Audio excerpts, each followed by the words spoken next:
周二，国务委员兼外长王毅会见即将离任的欧盟驻华代表团团长玉白。王毅表示，中欧是伙伴，不是对手，更不是制度性对手。当前世界进入动荡变革期，风险和挑战不断增加。中欧作为世界上的两支重要力量，应加强对话沟通，为世界提供更多的稳定性和正能量。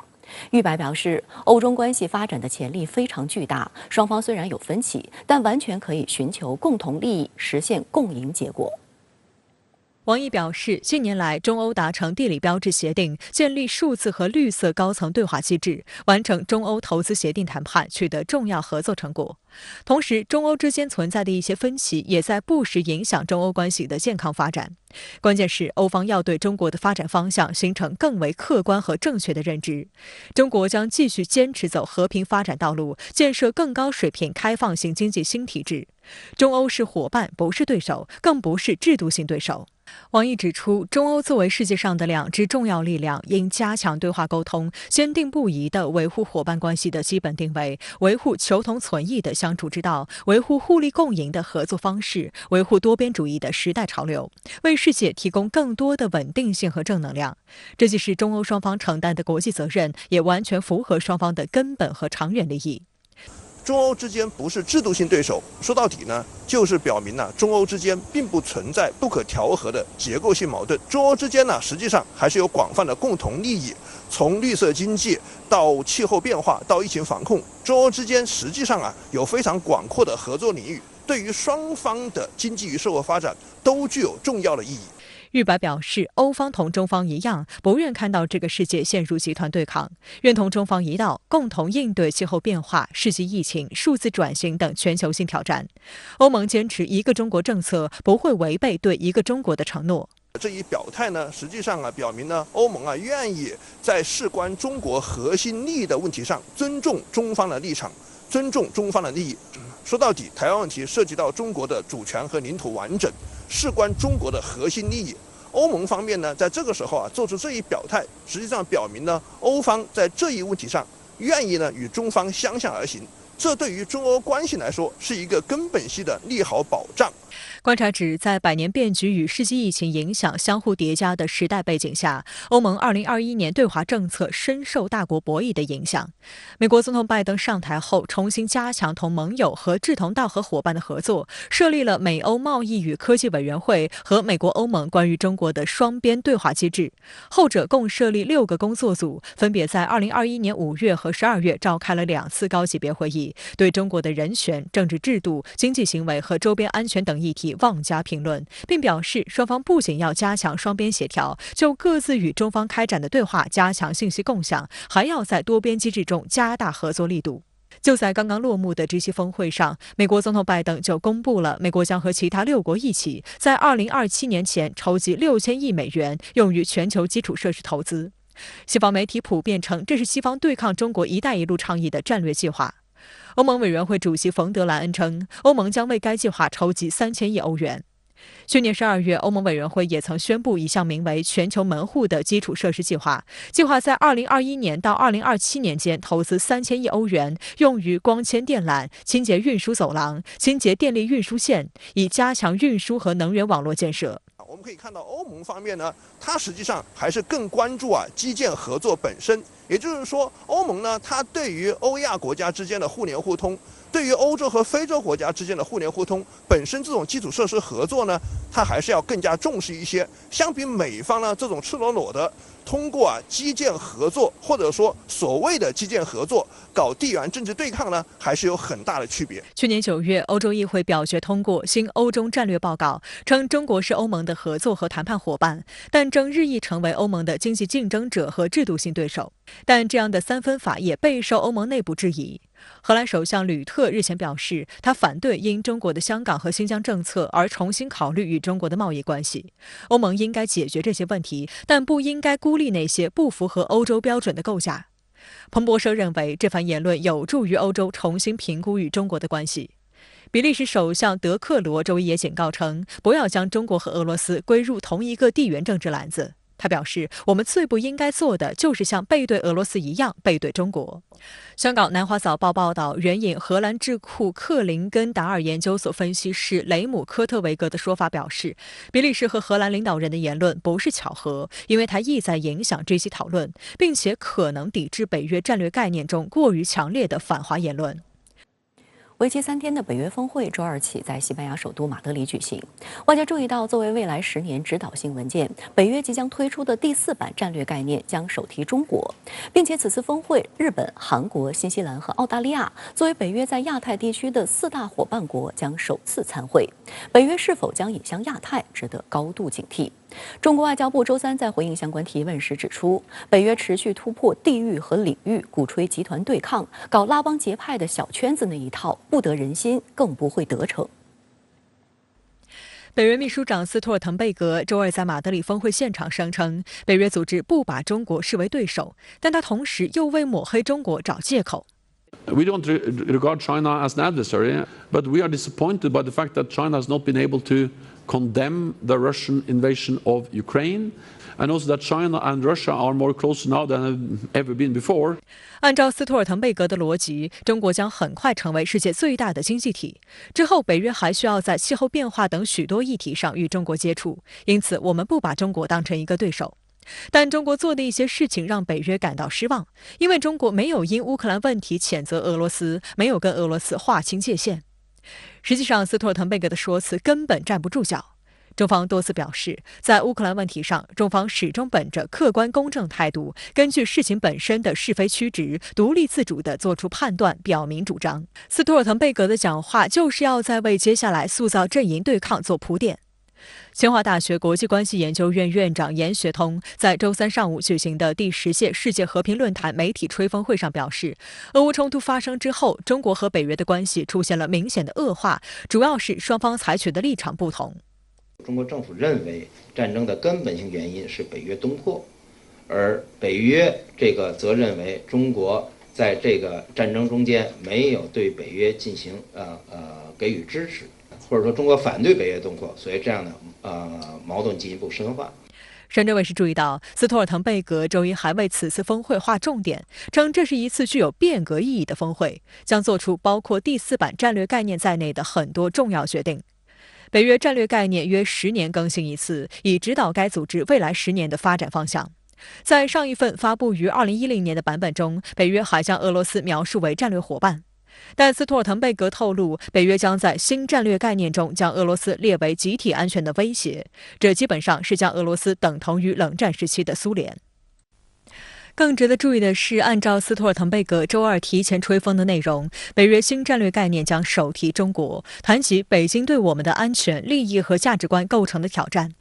其实，从2020年11月北约出炉的《北约2030团结面对新时代》，到北约在去年6月公布的布鲁塞尔高峰会议公报，再到今年以来美国驻北约大使朱利安·史密斯等北约各色人物的表态里，中国就已经成了高频词。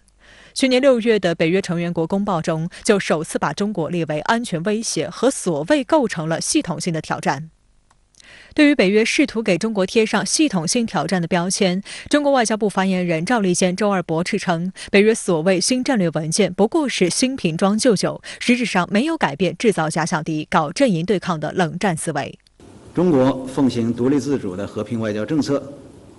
不干涉别国内政，不输出意识形态，更不搞长臂管辖、经济胁迫、单边制裁，何谈系统性挑战？北约将把中国视为新的安全挑战，这个恐怕只不过是在原来已经说过，再进一步重复，是从是一个它重复的一个政策。我自己认为，就是说今后中国和美国之间的战略冲突，必然会导致中国和北约之间的战略矛盾的进一步的深化。原因是中国跟美国关系看不到缓解，而美国又是北约的主要领导国。有分析指出，所谓系统性的挑战这一措辞，透露出北约试图与中国展开全域竞争的迹象。在2010版北约战略构想文件《积极接触现代防务》中，就已对全域竞争划了一个大概范围，把网络安全、贸易通道安全、外太空技术、气候变化等列为影响安全的主要领域。而北约以欧洲为防务重点，军事资源大都投在欧洲，但在上述全域竞争的多数领域，未来10年很可能与中国展开一定烈度的竞争。现在全球化朝向全球区域化、板块化的方向，所以呢，北约呢，它现在不单是一个军事上的集团了，它变成意识形态的变成了一种服从于新的经济全球化的那种这样一个体系。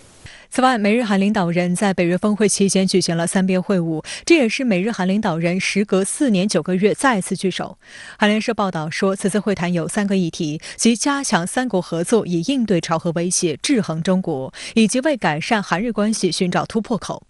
此次北约峰会首次邀请日本、韩国、澳大利亚和新西兰等亚太4国领导人与会，引发外界对于北约是否将引向亚太的极大关注。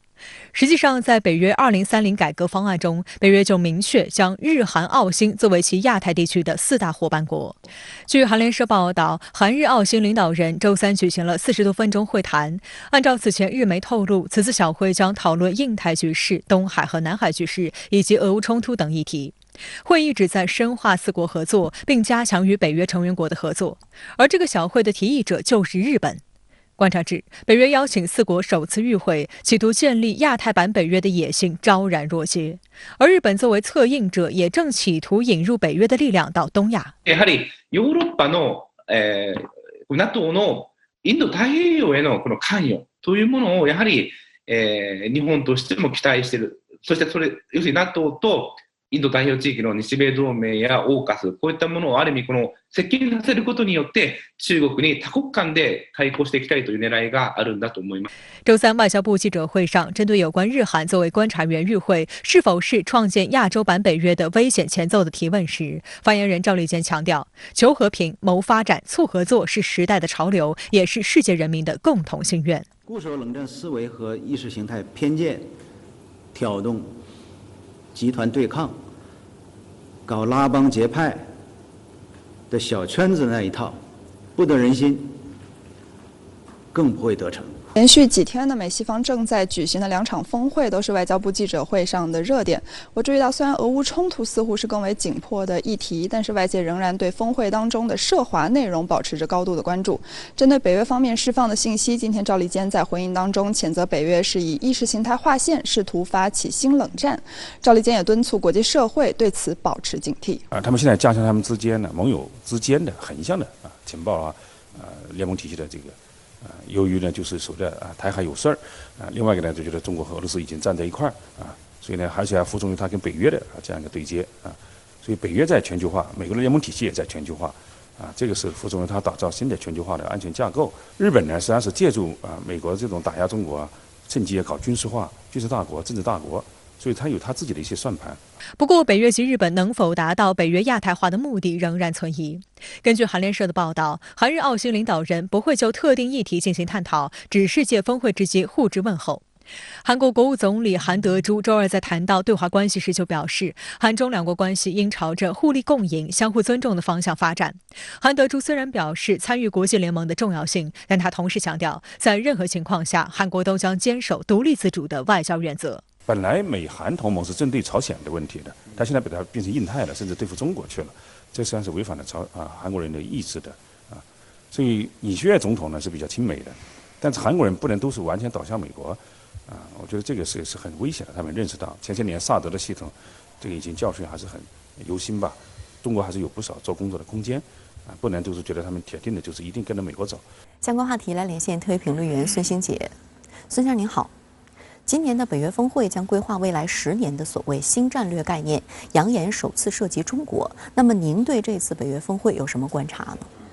今年的北约峰会还是非常受关注的。所谓的北约新战略文件，并不是要规划未来10年或者更长时间的战略方向，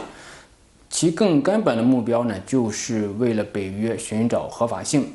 当然，我们可能更关注的是北约的战略文件中将首次提到中国，这是非常不同寻常的。但是从我个人观察来说呢，北约提及中国与北约介入亚太或者在亚太地区建立北约是不能等同的。毫不否认的是，美国有意将北约的力量引入亚太，借助北约，尤其是欧洲盟国的力量来制衡中国，这已经是司马昭之心了。但是呢，想是一回事，能不能做到是另外一回事。北约酝酿新战略，其根子还是在为自己续命，寻找合法性。前2年呢，就有北约2030年的战略文件的信息，核心的一条就是哪些威胁构成了北约继续存在的理由。在俄乌冲突之前，俄罗斯是不是构成北约首要的威胁是存在疑问的。因为美国将俄罗斯视为次一等的威胁，而法国、德国等老欧洲国家呢，与俄罗斯还保持着稳定的能源合作关系。俄乌冲突爆发之后，北约是满血复活了，不但合法性危机解除了，还被赋予了新的任务，接纳新的成员，这对北约来说是意想不到的刺激。再进一步说，北约扩张其实是欧洲国际关系逻辑的延伸，也就是联盟政治的泛化。冷战时期阵营对垒的逻辑并没有消失，反而在扩张。北约代表的是安全阵营，而欧美为核心的经济体系呢，则向全球扩张。这次俄乌冲突以及北约新一轮扩张，也让我们看清楚了当下国际秩序的真实的面目和内在的逻辑。同时，我们要看到世界呢，已经跟冷战时期不一样了。非西方世界的国家和人民不愿意，也不会卷入到西方世界内部的纷争。北约无论怎么东扩，或者俄罗斯如何恢复自己的影响力，都不应该也不能够外溢到全世界。所以北约峰会还是北约的峰会，北约也只能是北大西洋地区的军事联盟。虽然美国想将北约东引，但是北约的成员国，尤其是北约东翼国家，不会操心亚太的事情，他们需要直接面对眼前的压倒性的威胁。北约终归还是一个地区性的军事同盟，它不可能像经济金融体系那样去全球化。从这次北约峰会以及所谓的新战略，我们都能够看到这一点。这次北约峰会还邀请了日、韩、澳、新等非北约的亚太国家参与。北约在北扩接纳芬兰、瑞典之外，还将东向搅和印太地区吗？我个人认为日、韩、澳、新参加北约峰会的活动与北约的印太化是两个概念。首先呢，北约峰会解决的核心问题是俄乌冲突。为什么这么说呢？俄乌冲突给了北约的合法性，同时呢，也是北约以及欧洲面临的头号的问题。顺理成章的就是北约将俄罗斯定义为头号和直接威胁，由此带来的必然的后果就是俄乌冲突以及此后相当长时间里面，北约的头号威胁就是俄罗斯。北约的成员会增加，比如说瑞典、芬兰会加入其中，但也必然会让北约的目标收缩，就是将对俄关系作为北约压倒性的目标。从这个角度来讲，北约在冷战结束之后的30年之后呢，又回到了冷战的模式和逻辑之中。其次呢，俄乌冲突虽然给了北约存在的合法性，但是何尝不是北约这种安全模式的失败呢？这么强大的军事联盟体系不能够维持其成员国周边甚至成员国的安全和安全感。从我个人观察来说，源自地中海大西洋的国际秩序安全观念出现了很大的漏洞和问题，尤其是在经济全球化和核武器时代，欧洲所笃信的军事政治造成了安全陷阱。最后，北约印太化是一种趋势，在2020年的时候，美国是在主导和推动，甚至是动员北约要转向印太。而欧盟以及欧洲一些国家也出台了所谓的印太战略文件，形成了一种可见的趋势。但是需要看到的是太平洋和大西洋是不一样的。太平洋足够宽广，足够的多样化，更重要的是，太平洋在历史上并没有出现过一个类似于北约一样的多边军事同盟。在亚太地区建立小多边军事同盟尚且存在着各种各样的障碍，更不用说建立一个北约了。用亚洲方式、太平洋方式来解决亚太地区的安全和发展的问题，这是亚太地区的共识了。美国要成为一个太平洋国家，那就要接受这种现实，而不是把大西洋模式强加到太平洋。事实上呢，在20世纪以来，太平洋地区的秩序一直是按照自身逻辑去演变的。19世纪中叶，欧洲殖民亚洲和太平洋，从长时段来说只是历史的片段。现在亚洲和太平洋又回到了自身发展的轨道上来了。好的，也谢谢孙先生跟我们共同在线分享您的观点，谢谢。当地时间周3、周4，北约峰会在西班牙首都马德里举行。让人意想不到的是，峰会前的最后一刻，土耳其一改此前立场，对瑞典和芬兰加入北大西洋公约组织的进程开绿灯。是什么促使土耳其突然转弯？来看个报道。此次北约峰会在乌克兰危机期间召开，以美国为首的北约极力展示和表现团结。周二，北约秘书长斯托尔滕贝格划重点称，北约将出台新的战略概念，其中包括大幅扩充现役4万人的快速反应部队至逾30万人，重新定义与俄罗斯等国家的关系等。在北约峰会正式开幕前一天，土耳其、芬兰、瑞典3国领导人进行了4小时的会谈。据路透社报道，会谈取得重要进展，为峰会化解了一场尴尬的僵局。芬兰总统尼尼斯托发表声明说，3国外交部长签署了一份3边备忘录，确认土耳其将支持邀请芬兰和瑞典成为北约成员国。他说，北约盟国将在未来2天的峰会上就芬兰和瑞典的入盟申请达成一致。瑞典首相安德松在推特上说，瑞典、芬兰和土耳其达成了一项关键备忘录，为瑞典加入北约铺平了道路。北约秘书长斯托尔滕贝格和土耳其总统埃尔多安在与瑞典、芬兰领导人会谈后，也各自发表声明，确认这项协议。芬兰和瑞典5月申请加入北约，加入这一军事组织需要获得30个北约成员国一致同意，但土耳其多次高调地表达坚定的反对立场，两国在北约内部碰上了拦路虎。土耳其反对芬兰和瑞典加入北约的主要理由包括2个：一是土方把库尔德工人党定为恐怖组织，认为两国支持和包庇后者；二是瑞典过去高调指责土耳其的内政外交问题，土耳其要求芬兰和瑞典改变对土耳其的政策立场。瑞典和芬兰与土耳其先前多次谈判，寻求土方放行，土方一直显示强硬立场。埃尔多安甚至放狠话称，只要他在任，土方就不会同意。实际上，埃尔多安在前往马德里前还放话：“我们不要空谈，我们要结果。我们厌倦了在中场把球传来传去。迄今为止，他们只是在空谈。究竟是哪些因素促成土方在短短1天时间内转变立场？”据法新社报道，埃尔多安办公室会后发布的声明中写道，土耳其在打击恐怖组织方面取得了重大进展，并且得到了他想要的东西。土耳其、芬兰和瑞典3方决定在打击恐怖组织活动上加强合作。芬兰和瑞典将根据土耳其方面提供的信息、证据和情报等，迅速考虑和处理有关恐怖嫌疑人的驱逐或引渡请求。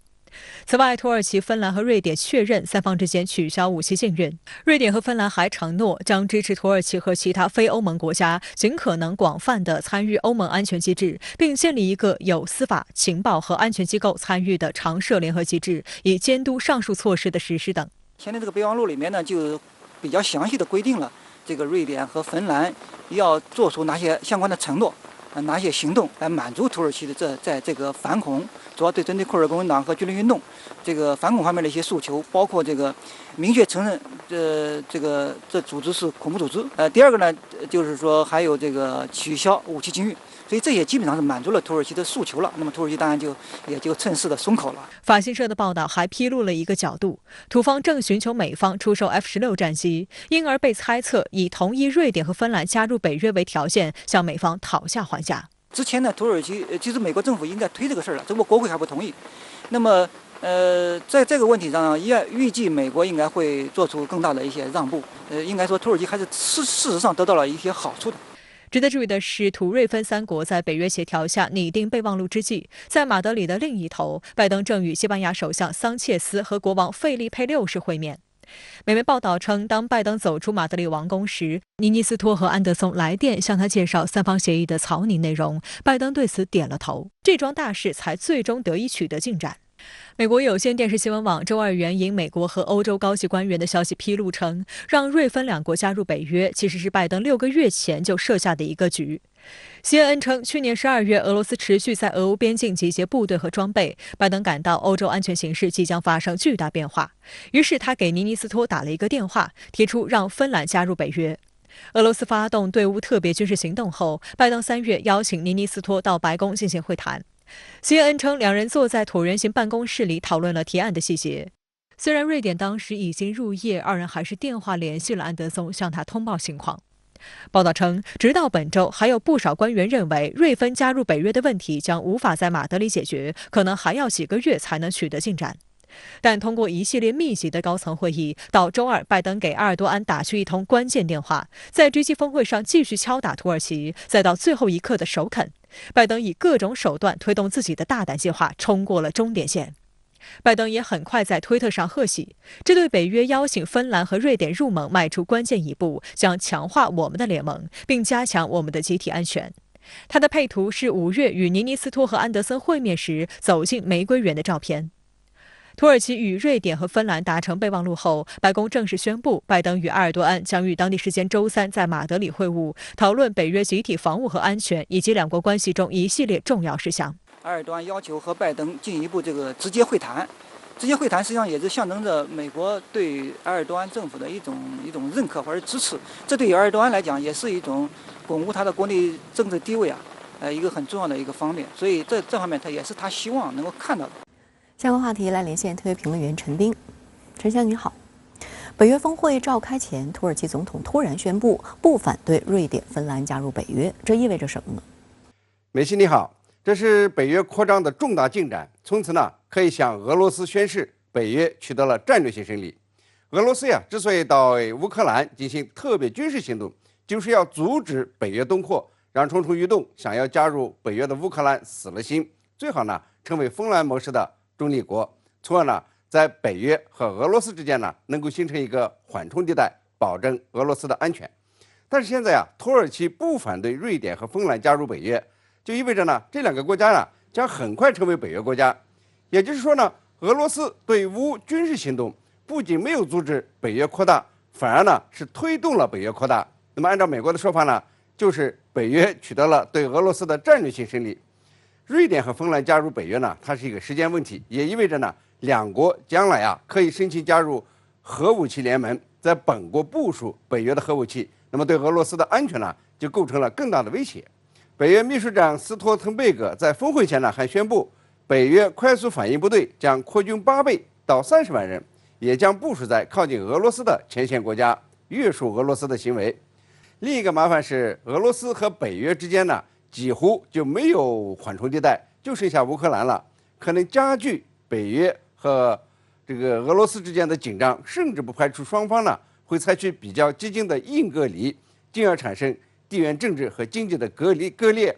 同样呢，这乌克兰也就会变得更加不安全，成了欧洲的火药桶，可以随时引爆战争。现在进行的俄乌冲突呢，也难以停下来，这乌克兰人民呢将遭受更大的灾难。美国 CNN 揭秘，早在俄乌军事冲突尚未开始前的去年12月，拜登就在致电芬兰总统时怂恿该国加入北约，并在幕后斡旋对芬瑞加入北约说不的土耳其。您觉得这一内幕意味着什么？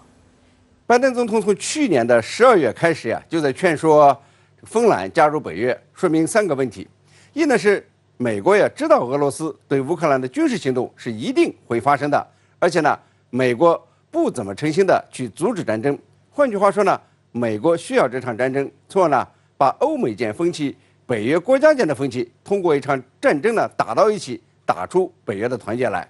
而是美国对乌克兰抗击俄罗斯是没有信心的，留了后手，以便呢让这个北约保住脸面，不至于呢被俄罗斯呢给打散了。俄罗斯呢进行军事行动前，这个美国撤侨，包括撤出了使馆人员，都意味着美国认定俄军呢会速战速决，攻克首都基辅。那么这样呢，北约就被动了，就显得能力不足。但是呢，芬兰、瑞典加入北约，就可以从战略上有所交代，起码可以说俄罗斯对乌军事行动不仅没有阻止北约，反而导致北约扩大。那北约呢，是不是就获得了战略性胜利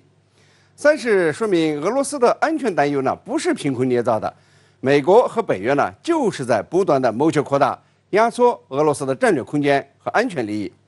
美国说可以把乌克兰申请加入北约的事放一放，向后推几年，但是呢，你在动员芬兰、瑞典加入北约，这不一样呢，是对俄罗斯安全带来的威胁吗？毫无疑问，拜登的幕后斡旋呢，揭示出来以后这个美俄之间的不信任感会加剧，俄乌停战和谈的时间表呢还会推迟。国台办周三举行例行记者会，各方关注的重点仍然是民进党当局与外部势力的勾连。国台办发言人马晓光强调，民进党当局以美谋独、以武谋独，损害的是台湾民众的利益。拜登上台后，美国加大了对台湾问题的挑衅力度，不仅议员多次窜台，还频繁对台售武，甚至曲解一个中国原则，对台当局发出错误信号。台湾民进党当局更是蠢蠢欲动，妄图以美谋独。最近被国台办列入顽固台独分子清单的台外事部门负责人吴钊燮再次妄称中国从未统治过台湾，继续散布两岸互不隶属言论，还称美国等派军舰穿越台湾海峡是实践所谓航行自由，彰显对区域和平稳定重视。针对这番谬论，国台办发言人马晓光进行了严厉批驳。吴钊燮的这番谬论除了再次暴露他贩卖两国论勾连外部势力、谋独挑衅的分裂本质之外，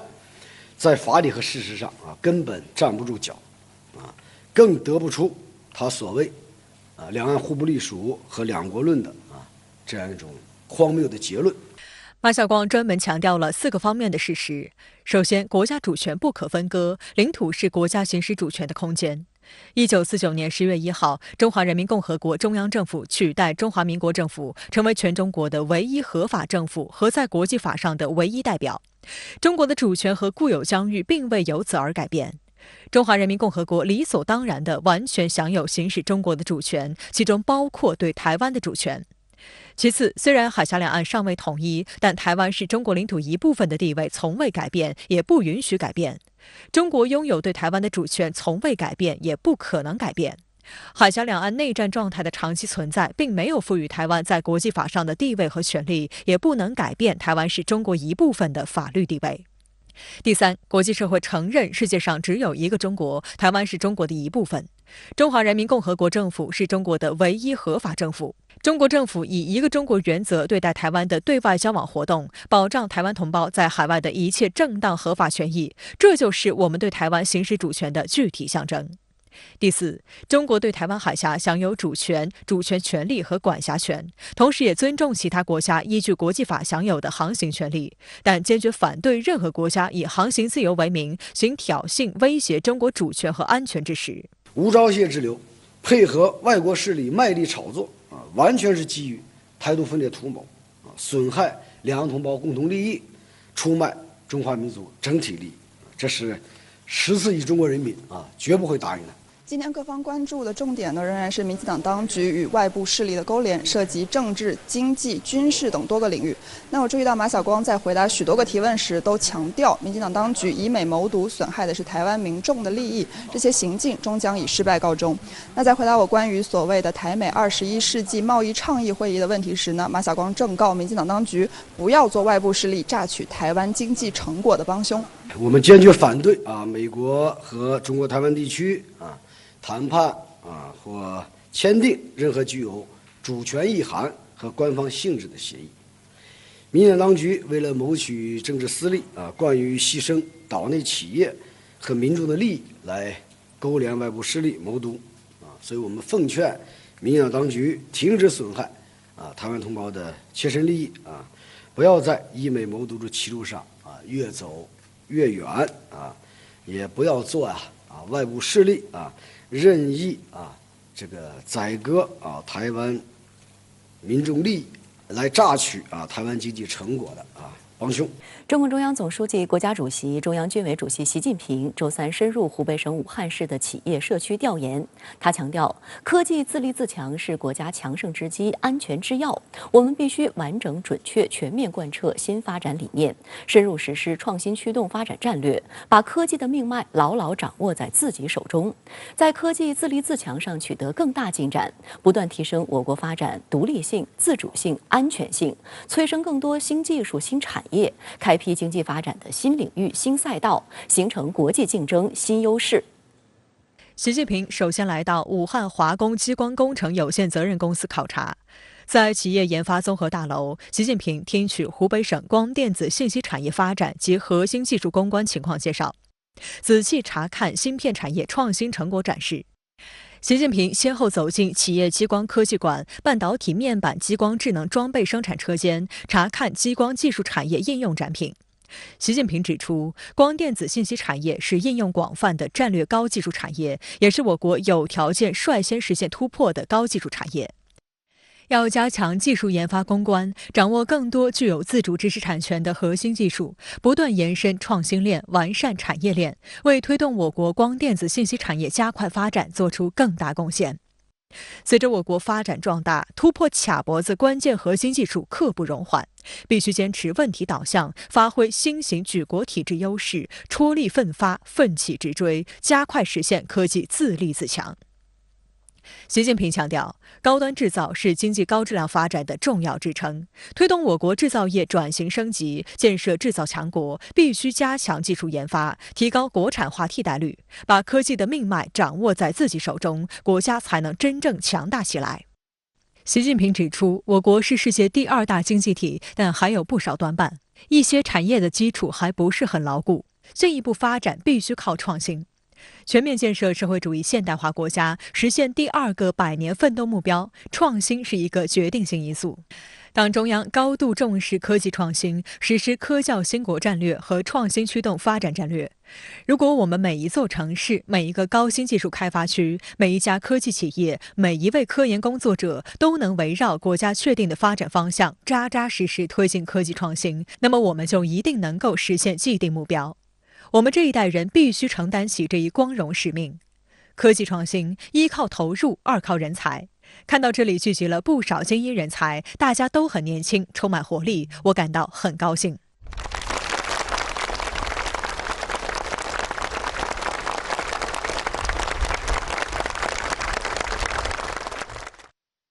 习近平随后来到东湖高新区左岭街道志愿社区考察。在听取湖北省常态化疫情防控和疫后社区治理情况介绍后，习近平强调，2020年武汉保卫战胜利以来，武汉这2年又遇到了多次聚集性疫情，但很快控制住了，没有发生大的反弹。武汉市常态化疫情防控工作做的是好的，经验值得总结。实践证明，党中央确定的疫情防控方针政策是正确的、有效的，必须毫不动摇坚持。习近平指出，在应对疫情的斗争中，无论是应急状态防控还是常态化防控，社区都发挥了十分重要的作用。总的来讲，要靠早发现、快处置，靠广大人民群众众志成城，靠社区这个重要基础。要完善社区常态化防控措施，发现疫情后一定要果断，不能迟疑，采取科学严格的管控措施，提高科学防控、精准防控水平，坚决守住社区这道防线。习近平强调，新冠肺炎疫情是一场大考，我们坚持人民至上、生命至上，坚持外防输入、内防反弹，坚持动态清零，因时因势不断调整防控措施，最大程度保护了人民生命安全和身体健康。我国人口基数大，如果搞集体免疫、躺平之类的防控政策，后果不堪设想。我们实施动态清零政策，是党中央从党的性质宗旨出发，从我国国情出发确定的。宁可暂时影响一点经济发展，也不能让人民群众生命安全和身体健康受到伤害，尤其是要保护好老人孩子。如果算总账，我们的防疫措施是最经济的，效果最好的。我们有中国共产党领导，有社区这个重要基层基础，有能力也有实力实行动态清零政策，直到取得最后胜利。习近平指出，当前疫情还没有见底，外防输入、内防反弹压力还很大，坚持就是胜利。要克服麻痹思想、厌战情绪、松劲心态，抓实抓细疫情防控各项工作，同时要尽可能推动经济平稳健康发展。各级党委和政府要想办法帮助人民群众解决实际困难，确保经济发展和人民群众生产生活少受影响。我们有信心统筹好疫情防控和经济社会发展工作，争取今年我国经济发展达到较好水平。